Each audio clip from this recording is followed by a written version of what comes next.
Self-care is a buzzword these days. Everybody's talking about it. Witchy types, muggles, everybody. Self-care is critical because if we don't care for our own needs, we soon run out of steam when caring for others. But what exactly is self-care? It's anything you do for yourself in order to recharge your physical, mental, and emotional health. Self-care is something that you actually enjoy doing, not something you feel like you have to do. Judaism has self-care built right in the form of the mikveh. The mikveh is used for conversion, wedding preparation by both brides and grooms, for times of introspection and reflection, and to mark transitions and celebrations. I can hear many of you right now wanting to argue about how I can refer to the mikveh as self-care. The mikveh, the ritual bath for women to make themselves clean after the impurity of menstruation and childbirth. Feminists have long argued about the archaic idea of the patriarchy seeing women as unclean due to biological functions. I say that the mikveh has nothing to do with physical cleanliness and everything to do with spiritual ascension. Does a woman's blood make her spiritually unclean? No. It does, however, result in a groundedness that makes it more difficult to tune in to our inherent intuition.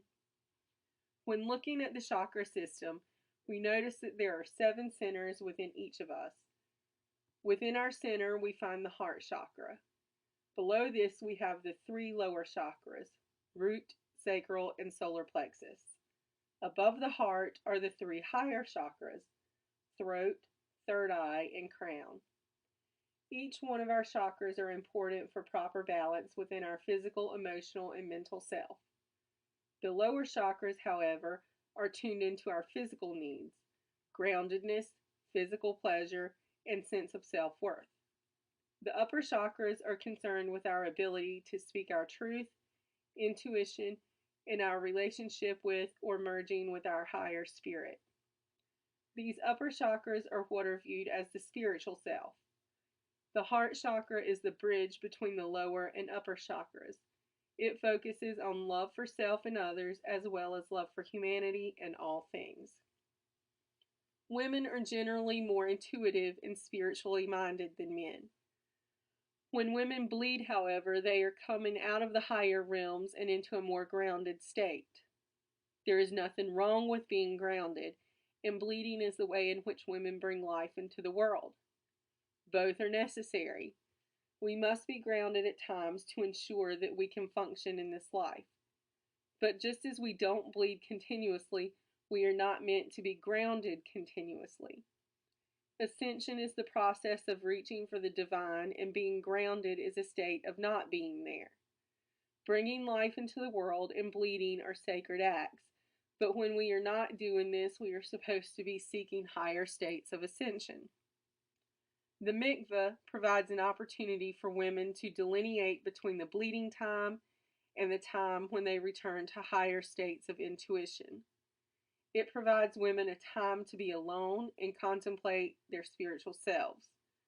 Preparing for the mikveh allows women to care for their bodies in a deeper and more ritualized way than normal. Immersing in the mikveh is a ritual that allows women to focus on their own needs and serves as a built-in time for meditation. Going to the mikveh after menstruation and before resuming sexual activity with a spouse provides women the opportunity to prepare for the ascended sacred art of sexual intercourse. When we see the divine as both masculine and feminine, then we see the sexual union as the coming together of the 2 divine halves. Sexual intercourse is the physical act of the divine halves merging. And I'm not just talking about heteronormative sexual intercourse, although it's easy to see the literal joining of genders in that union. But queer sex and solo sex also unite the genders because every person has aspects of both gender energies within. Women need the mikveh after menstruation and childbirth in order to bring them back into the higher realm prior to engaging in this sacred union. The mikveh isn't needed prior to all sexual acts because women are already in the higher realm. It is only after the grounding nature that results from bleeding that we need to bring ourselves back to our naturally intuitive state. I truly believe that the mikveh is a gift to women from the divine. Sadly, men have not traditionally understood this and saw a woman's natural time of bleeding as something dirty and deserving of shame. It is up to women not to allow a man's lack of understanding to rob them of the sacred self-care that is inherent in going to the mikveh. Sometimes you can't go to the local mikveh. You may be traveling and there's no mikveh available, or there may be no mikveh where you live. What if you're not Jewish, but you are really drawn to the idea of the mikveh? What if you are Jewish and you've never been to a mikveh, but you aren't thrilled by the idea of going to the local one? What if you just don't care if your mikveh experience is considered kosher?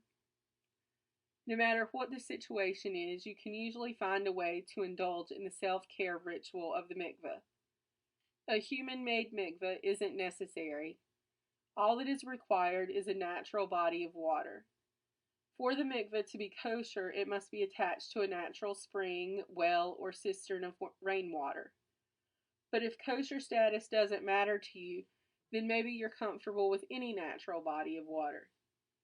If you don't have access to one, or it's too cold to go outside and immerse in the river or another natural body of water, you can collect rainwater and add it to your bath. Again, if kosher status isn't important to you. And ideally, your tub is large enough to allow you to completely immerse yourself in the water. If you are Jewish and feel comfortable with reciting blessings, you can recite the mikveh blessings after each immersion. I have a link to the traditional blessings in the show notes if you're interested. Now, if you're intrigued by the idea of immersing in a natural body of water, you can read the kosher aspects around this, and I have that in the show notes for you as well. But whether you already immerse or you were intrigued by the idea and interested in perhaps doing it soon, I hope you have at least come to see that the mikveh is not degrading to women.